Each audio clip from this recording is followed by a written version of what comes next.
الحمد لله رب العالمين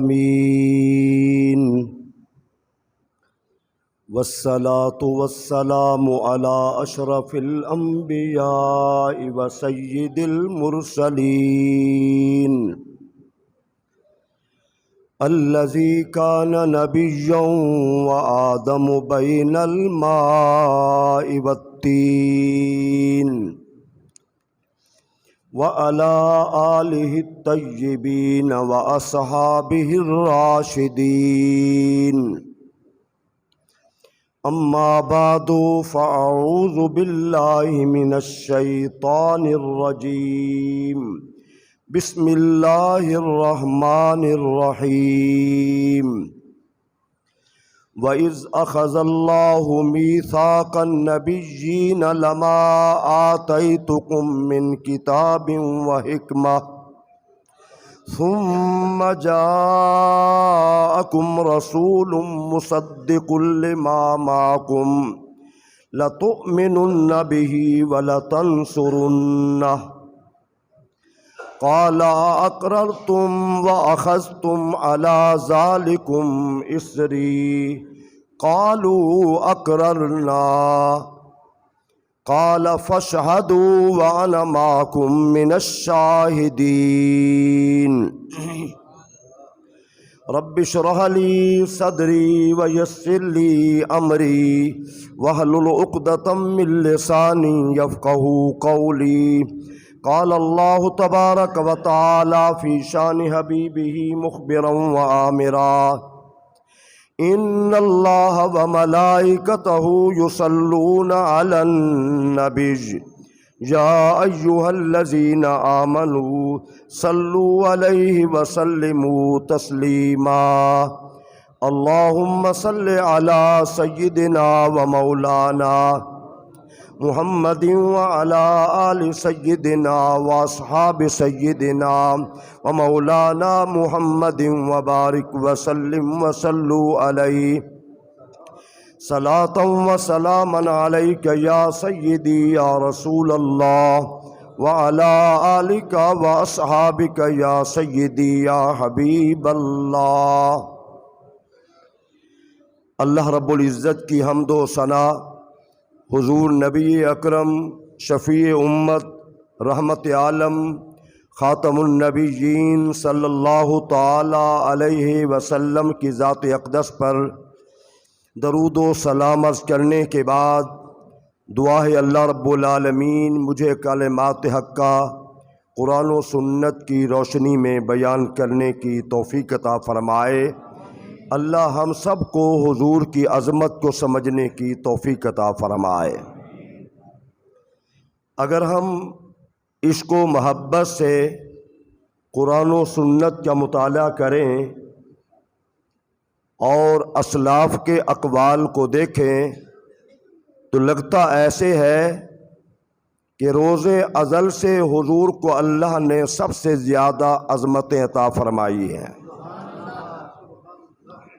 دنیا میں آنے کے بعد بھی عظمتیں اللہ نے حضور کو عطا فرمائی ہے، اور دنیا سے جانے کے بعد جو برزخ والی زندگی ہے، یعنی اس دنیا سے بھی پردہ اور آخرت سے بھی پردہ، قبر والی زندگی میں بھی عظمتیں حضور کی ہیں۔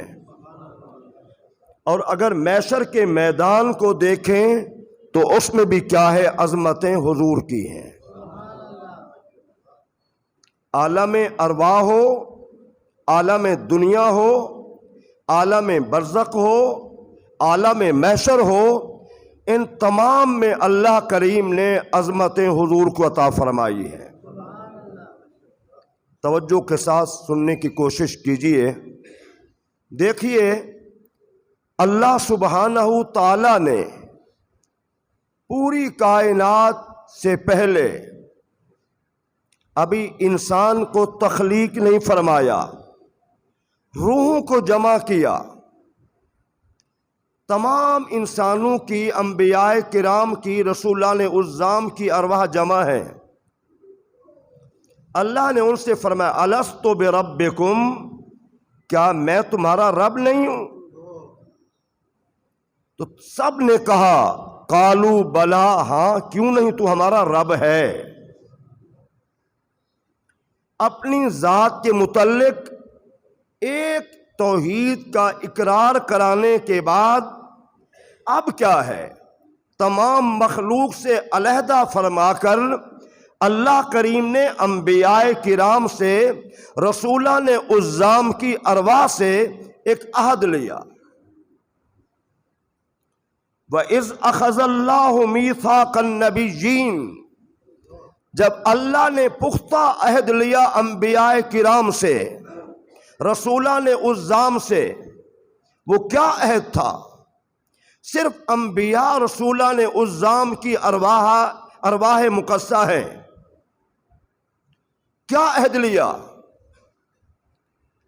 کہ جب لما آتیتکم من کتاب و حکمہ، جب میں تمہیں کتاب بھی دے دوں، حکمت بھی دے دوں، شریعت بھی دے دوں، منصب بھی دے دوں، تو مل جانے کے بعد ثم جاءکم رسول، پھر تمہارے پاس میرا عظمت والا رسول تشریف لے آئے،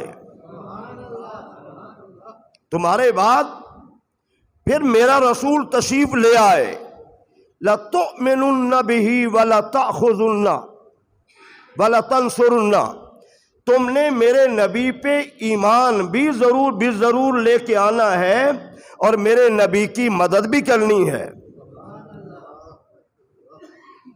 تمام انبیاء کرام سے اللہ کریم نے عہد لیا۔ کتنا بڑا مقام ہے، کتنا بڑا مرتبہ ہے حضور کا۔ دیکھیے اللہ یہ بھی فرما رہا ہے، لیکن اللہ کی ذات نظر نہیں آتی۔ انبیاء کرام کی ارواح مقدسہ حضور کو دیکھ رہی ہیں، حضور کو دیکھ رہی ہیں، اور اللہ ان سے یہ بھی فرما رہا ہے کہ میرا نبی رسول جب آئے، مصدق لما معکم، جو کچھ تمہارے پاس ہے، کتاب ہے، شریعت ہے، نبوت ہے، رسالت ہے، میرا نبی تصدیق بھی کر رہا ہو کہ واقعی ابراہیم السلام کو اللہ نے نبی بنایا ہے، ان کی شریعت یہ ہے، فلاں نبی کو کتاب ملی ہے، اس کی شریعت یہ ہے، میرا نبی تصدیق کرنے والا ہو۔ سوچئے، تھوڑا سا غور کیجئے، نبوت اللہ دے رہا ہے، رسالت اللہ دے رہا ہے، کتاب اور شریعت اللہ دے رہا ہے، لیکن تصدیق کون کر رہا ہے؟ اللہ کے نبی کر رہے ہیں، حضور فرما رہے ہیں۔ تو حضور کی تصدیق پہلے انبیاء کرام کے لیے، رسولان عظام کے لیے، گو یہ بھی تفسیر ہوئی ہے، علماء کرام نے بیان کی ہے کہ ایک کے بعد دوسرا نبی، پہلے نبی کی تصدیق، ایک کے بعد دوسرا نبی، پہلے نبی کی شریعت کی تائید۔ لیکن جو جامع قول ہے وہ یہ ہے، حضور کو اللہ فرما رہا ہے میرے نبی یہ پہلے انبیاء تیری نبوت کی، رسالت کی تصدیق کا ایمان بھی لائیں اور مدد بھی کریں، اور تو ان کے متعلق یہ فرما دے تیری نبوت بھی ٹھیک ہے، رسالت بھی ٹھیک ہے، شریعت بھی ٹھیک ہے، تیرے معجزات بھی برحق ہیں، تصدیق تمہاری ہو، شریعت ان کی ہو، کتاب ان کی ہو، نبوت ان کی ہو، رسالت ان کی ہو، تو پھر کیا ہے؟ لَتُؤْمِنُنَّ بِهِ وَلَتَنْصُرُنَّ، تمام نے ایمان بھی لے کے آنا ہے۔ ذرا غور کیجئے، دنیا میں سارے انبیاء چلے گئے، رسول چلے گئے، تو ایمان کیسے؟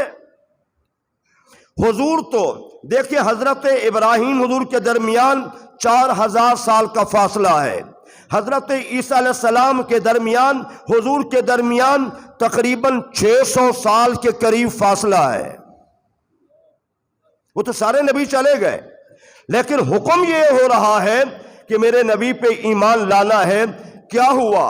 اللہ کریم نے شب معراج کی رات یہ اہتمام فرمایا کہ تمام انبیاء کرام کو جمع کر کے حضور کا دیدار بھی کرا دیا اور حضور کا امام بھی بنا دیا، حضور کو اللہ نے امام بھی بنا دیا۔ کتنا اکبر یا رسول اللہ، مرحبا مرحبا مرحبا مرحبا۔ آپ ذرا غور کیجئے کہ خلاق کائنات نے حضور کو کیا مقام دیا ہے، کیا مرتبہ دیا ہے۔ آج سوچئے، غور کیجئے۔ میں نے تو میلاد شریف کے دلائل دینے چھوڑ دیے ہیں۔ بھائی جس کے نصیب میں ہے ٹھیک ہے، میلاد شریف منائے، جس کے نصیب میں نہیں ہے وہ انکار کرے، 1000 مرتبہ انکار کرے۔ دیکھیے اسی بات پہ غور کر لیجئے کہ اللہ سبحانہ وتعالی انبیاء رسول اعظام کی جماعت میں حضور کی عظمت کو بیان کر رہا ہے، تو پہلے عظمت تو اللہ بیان کر رہا ہے، پہلا میلاد تو اللہ خود بیان فرما رہا ہے کہ تم سب نے میرے نبی پہ ایمان بھی لانا ہے اور مدد بھی کرنی ہے۔ تو گویا حضور کی تعریف کرنا، عظمت بیان کرنا یہ اللہ کی سنت ہے، اور اس کو سننا یہ انبیاء کرام کی سنت ہے۔ صبح قیامت تک ہم تو یہی سنت والا کام کرتے رہیں گے، ٹھیک ہے نا۔ جس کے مقدر میں نہیں ہے لاکھ سمجھاؤ۔ میرے بھائیوں برملا کہیں گے صحابہ نے میلاد نہیں منایا، تو میرے بھائیوں صحابہ نے جشن دارالعلوم دیوبند بھی نہیں منایا، جشن اہل حدیث بھی نہیں منایا۔ اگر صحابہ کرام کے تو جھنڈے نہیں لگائے، تو پھر آج جو جھنڈے لگائے جاتے ہیں کسی مولانا کے آمد پر، کسی سیاسی آدمی کی آمد پر، یہ کہاں سے ثبوت ہے؟ اصل مسئلہ یہ ہے کہ عداوت حضور سے ہے، عداوت حضور سے ہے۔ دنیا کا ہر جشن جائز ہو اور میلاد کا جشن یہ ناجائز ہو۔ دیکھیے کائنات عالم میں سب سے پہلے اللہ حضور کی تعریف بیان کر رہا ہے، تو اس سے بڑا میلاد اور کیا ہو سکتا ہے؟ اور پھر جب اللہ کریم نے اس دنیا میں بھیجا، تو پھر میں ایک بات پھر دہرا دوں، اللہ کریم نے فرمایا اقررتم، کیا تم اقرار کرتے ہو، واخذتم علی ذالکم اسری، کیا تم نے یہ بھاری عہد قبول کر لیا ہے کہ واقعی تم میرے نبی پہ ایمان بھی لاؤ گے، واقعی میرے نبی کی مدد بھی کرو گے؟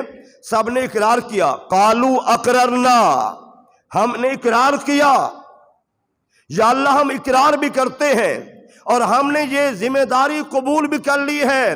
فرمایا قال فشہدوا، پھر تم ایک دوسرے کے گواہ بن جاؤ، گواہ بن جاؤ۔ بڑے مزے کی بات میں عرض کر رہا ہوں، قرآن میں جتنا گواہیاں ہیں، اگر کوئی معاملہ بنے تو گواہی 2 کی ہے یا 4 کی ہے۔ کئی معاملات میں 2 بندے گواہی دے دیں اور کئی معاملات میں 4 بندے گواہی دے دیں، 4 سے بڑھ کر 5 6 کی گواہی بات نہیں ہے۔ یہاں پر اللہ فرماتا ہے تم سب ایک دوسرے کے گواہ بن جاؤ۔ کس کی عظمت ہو رہی ہے؟ حضور کی عظمت بیان ہو رہی ہے۔ اور پھر اللہ نے فرمایا فَشَهَدُوا وَأَنَا مَعَكُم مِّنَ الشَّاهِدِينَ، میں بھی تمہارے ساتھ گواہی دینے والوں میں ہوں۔ حضور کی عظمت کی گواہی انبیاء بھی گواہی دے رہے ہیں، اللہ فرماتا ہے میں بھی گواہ ہوں۔ جہاں انبیاء گواہی دیں، جہاں اللہ خود گواہی دینے میں شامل ہو جائے، اس نبی کی عظمت کا اندازہ کون لگا سکتا ہے؟ اور پھر دیکھیے یہ تو تھی روز ازل میں عظمت، پھر انبیاء کرام دنیا میں آئے۔ آپ علماء سے پوچھیں، دوسرے مسلک کے علماء سے پوچھیں اور کہیں مولانا صحیح سی بتائیں، کیا جتنا نبی اللہ نے زمین پہ بھیجے، رسول آئے، کیا ہر نبی نے اپنی امت کو حضور کی عظمت کا خطبہ دیا ہے کہ نہیں دیا؟ کیا کوئی ایسا نبی رسول آیا ہے جس نے حضور کی عظمت کی بات نہ کی ہو؟ دنیا میں ایک نبی رسول نہیں آیا جس نے اپنی امت کو حضور کی عظمت کا بیان نہ کیا ہو. ہر نبی نے حضور کی عظمت کا بیان کیا ہے. میں ٹائم نہیں ہے ورنہ میں تفصیل سے بیان کرتا. آگے دیکھیں ذرا توجہ کے ساتھ. اللہ کریم نے پھر دنیا میں حضور کو بھیجا اور آج دنیا میں لاکھوں بچے پیدا ہوتے ہیں, پوری دنیا میں پیدا ہو رہے ہیں, لیکن خوشی ایک گھر تک ہے, ددیال ننیال تک, اس کے دائیں بائیں نہیں ہے. خوشی محدود ہے.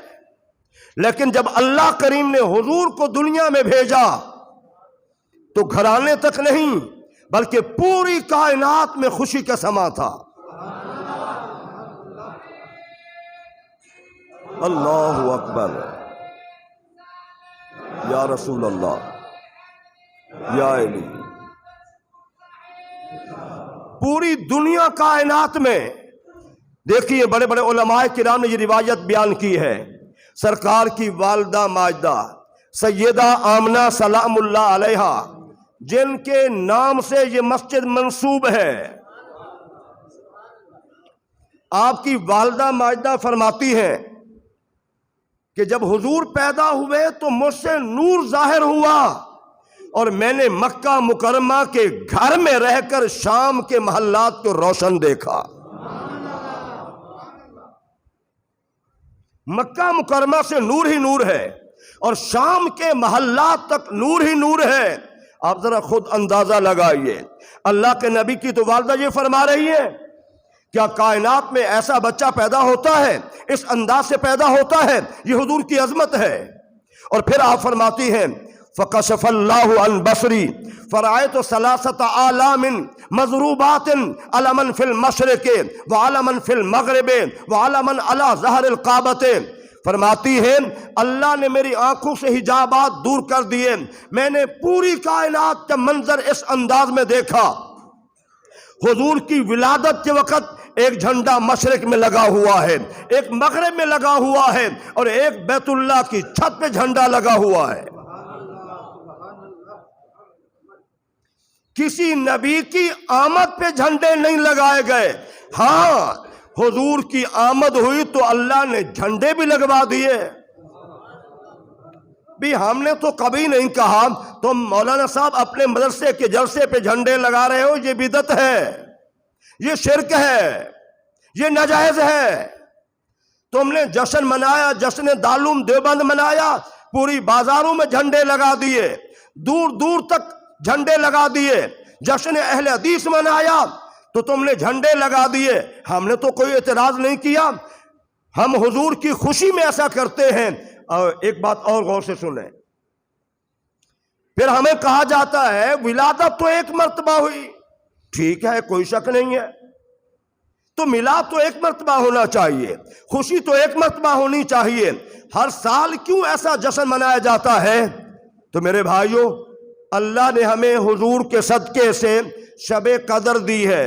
انا انزلناہ فی لیلۃ القدر, بے شک ہم نے قرآن کو شب قدر میں نازل کیا ہے. کس رات میں؟ شب قدر میں نازل کیا ہے. تو میں آپ سے پوچھتا ہوں, قرآن ایک مرتبہ نازل ہوا یا ہر سال نازل ہوتا ہے؟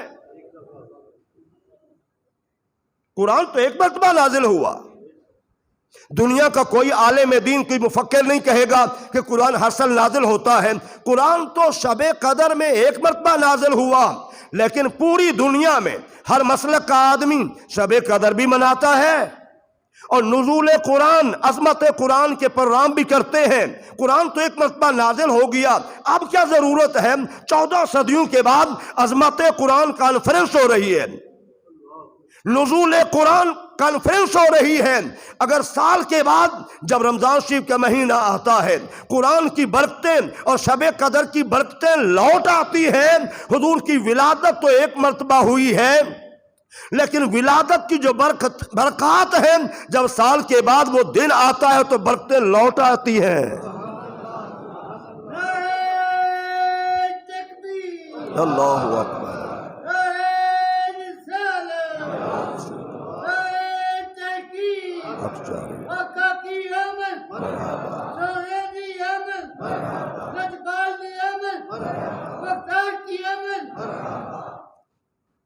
تو جب شب قدر کی برکتیں ہر سال لوٹ آتی ہیں، نزول قرآن کی برکتیں لوٹ آتی ہیں، تو اسی طریقے سے آمنہ کے لال کی ولادت کی رات آتی ہے تو برکتیں لوٹ آتی ہیں۔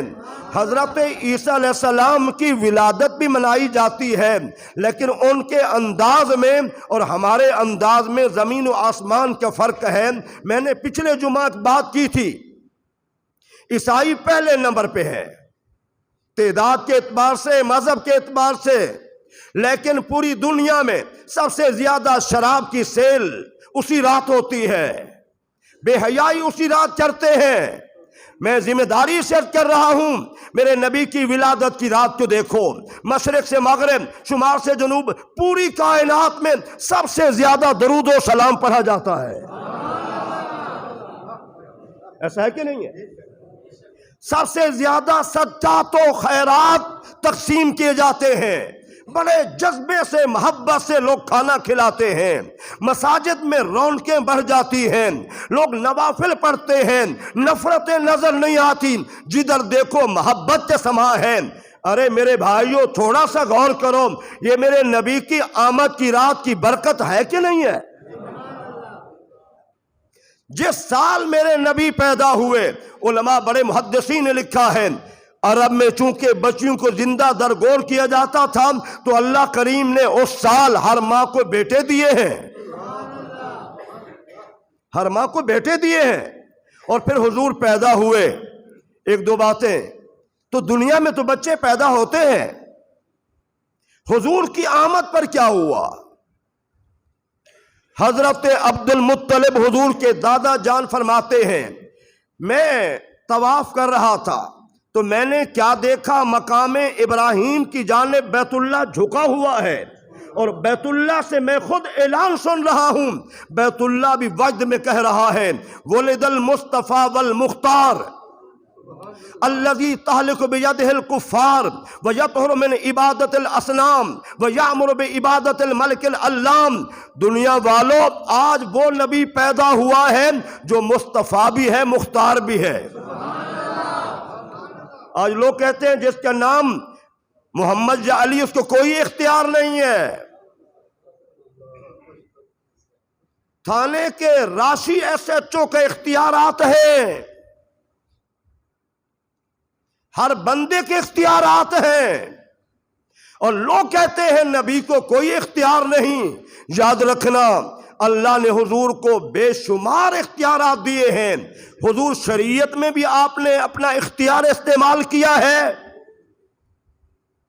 معاملات میں بھی اختیار استعمال فرمایا ہے، عبادات میں بھی حضور نے اختیار استعمال فرمایا ہے۔ تو بیت اللہ کہہ رہا ہے، آج وہ نبی پیدا ہوا ہے جو مصطفیٰ بھی ہے، مختار بھی ہے۔ اور پھر بیت اللہ کہہ رہا ہے، آج وہ نبی پیدا ہوا ہے جن کے ہاتھوں سے، جن کی وجہ سے کفر کا خاتمہ ہوگا۔ آج وہ نبی پیدا ہوا ہے جو مجھے بتوں کی پوجا پاٹ سے پاک کر دے گا۔ ایسا ہوا کہ نہیں ہوا؟ اور پھر بیت اللہ کہہ رہا ہے کہ آج وہ نبی پیدا ہوا ہے جو صرف اللہ بلند و بالا کی عبادت کا حکم دے گا۔ دیکھیے، اور پھر مشرق مغرب شمال جنوب، انسان نہیں، جانور پرندے یہ مبارکبادیاں دے رہے ہیں، سمندر کی مچھلیاں مبارکبادی دے رہی ہیں، اور پھر دوسری جانب شیطان چلا رہا ہے،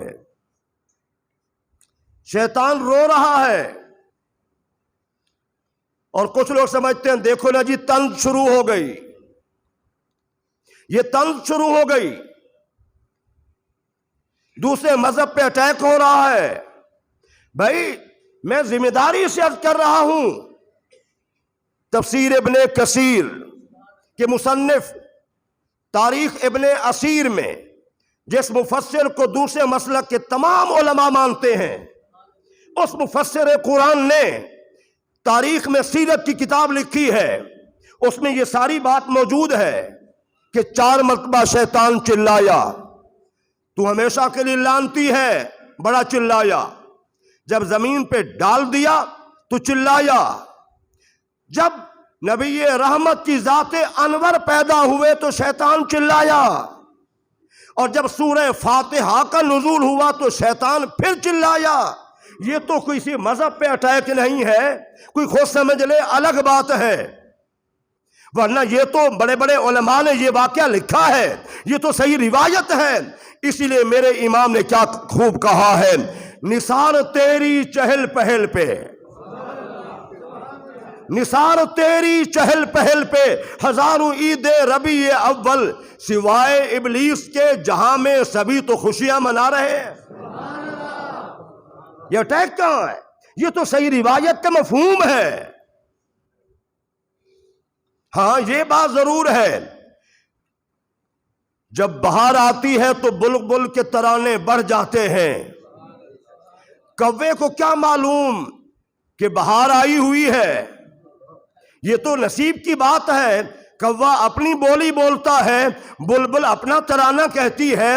جب یہ ماہ، ہم تو پورا سال میلاد مناتے ہیں، لیکن جب ربیع الاول کی بہار آتی ہے، جب یہ موسم آتا ہے، حضور کی ولادت کا مہینہ آتا ہے، تو پھر اہل سنت کے عقیدے کی بہار آ جاتی ہے، بہار آ جاتی ہے۔ تو ہم تھوڑا سا غور کریں، تھوڑا سوچیں ذرا، پھر دیکھیں حضور پیدا ہوئے تو دنیا کائنات میں ہر مذہب میں بچے بچی کو غسل دیا جاتا ہے، ہر شریعت میں، جھوٹا مذہب ہے، سچا ہے، ہندو ہے، سکھ ہے، کوئی بھی ہے، لیکن حضور انور پیدا ہوئے، کیا شان ہے میرے نبی کی۔ بڑے بڑے علماء نے لکھا، محدثین نے لکھا، آپ کی پھوپھی جان آپ کو غسل دینے کے لیے تیاری کرنے لگیں تو غائب سے آواز آئی، انہیں غسل نہیں دینا، ہم نے انہیں پاک کر کے بھیجا ہے، ہم نے انہیں پاک کر کے بھیجا ہے۔ اور پھر حضور نے یہ بھی فرمایا، جعلت لی الارض مسجدا وطہورا، میرے آنے سے پہلے عبادت گاہیں یہود و نصارہ کی وہ پاکیزہ تھیں۔ یہ الگ بات ہے، یہود و نصارہ نے اپنی عبادت گاہوں کے اندر وہ برائیاں کی کہ ہم تصور نہیں کر سکتے۔ ان کی جو اپنی ریسرچ ہے، ان کی یہود و نصارہ کی جو اپنی رپورٹیں ہیں، پڑھے آپ دنگ رہ جائیں گے کہ دنیا کا کوئی گرجا یہود و نصارہ کا محفوظ نہیں ہے جہاں بدکاری نہ ہوتی ہو، جہاں شراب نہ پیا جاتا ہو۔ کیا مسجد میں بھی ایسا ہوتا ہے؟ نہیں، یہاں اللہ کی عبادت ہوتی ہے، حضور پر درود و سلام پڑھا جاتا ہے۔ تو میرے بھائیوں، آپ ذرا غور فرمائیں، توجہ فرمائیں، حضور پیدا ہوئے تو پاک پیدا ہوئے۔ حضور نے فرمایا اللہ نے میری وجہ سے روئے زمین کو پاک کر دیا، اور پھر حضور آتے ہوئے آپ نے سجدہ بھی کیا۔ ہر نبی پیدائشی طور پہ عارف باللہ ہوتا ہے۔ حضرت عباس نے آخری بات عرض کی، حضور جس چیز نے مجھے مجبور کیا کہ میں آپ کا کلمہ پڑھوں، فرمایا ارشاد فرماؤ چچا جی۔ عرض کی حضور میں نے اپنی آنکھوں سے دیکھا، جب آپ پنگھوڑے میں تھے تو آپ کی انگلی کے اشارے پہ چاند یوں حرکت کرتا تھا، رقص کرتا تھا۔ انگلی ادھر ہے تو چاند ادھر، انگلی ادھر ہے تو چاند ادھر، مجھے سمجھ نہیں آئی۔ حضور نے فرمایا چچا چاند مجھ سے باتیں کرتا تھا، میں چاند سے، چاند مجھے رونے نہیں دیتا تھا۔ چچا تم اس بات پہ حیران ہو رہے ہو، اس سے عجیب بات تو یہ ہے، جب میں اپنی والدہ کے شکم میں اتھر میں تھا، جب لوح محفوظ پہ قلم چلتی تھی میں اس کی آواز کو بھی سن لیتا تھا۔ جو تیرا میرا لجپال آقا، کریم آقا، امت کا غمخوار آقا، اپنی والدہ کے شکم میں رہ کر وہاں اتنا فاصلے پر، کہاں پہ؟ لوح محفوظ، وہاں پہ قلم چلے تو حضور آواز سن لیتے تھے۔ میں ایمان سے، یقین سے کہہ رہا ہوں، میرا نبی، میرا امتی، میرے نبی کا امتی جہاں سے درود و سلام پڑھتا ہے میرے آقا سنتے ہیں۔ دروشی پڑھ لیجئے، ہم اختتام کر لیتے۔ اللہم صل، اللہ اکبر،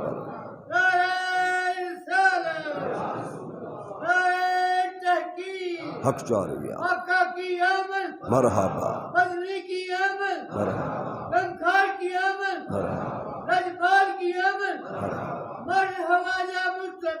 مرحبا یا مصطفیٰ۔ اللہم صلی علی سیدنا و مولانا محمد وعلی آل سیدنا و اصحاب سیدنا و مولانا محمد وبارک وسلم وصلوا علیہ۔ کل انشاءاللہ 12 کی رات ہے، وہی مبارک رات ہے۔ کل عشاء کے بعد انشاءاللہ محفل ہوگی، عشاء کے فوراً بعد کوشش کریں نماز یہاں پڑھیں۔ میں بھی سیگل سٹی مغرب کے بعد میرا بیان ہے، تو وہاں سے میں بیان کر کے سیدھا ادھر آ جاؤں گا انشاءاللہ۔ تو مبارک رات، برکت والی رات، میلاد کی رات کل انشاءاللہ اپنی مسجد میں منائیے۔ انشاءاللہ مختصر پروگرام ہوگا۔ اللہ میرا آپ کا حامی و ناصر ہو، آمین۔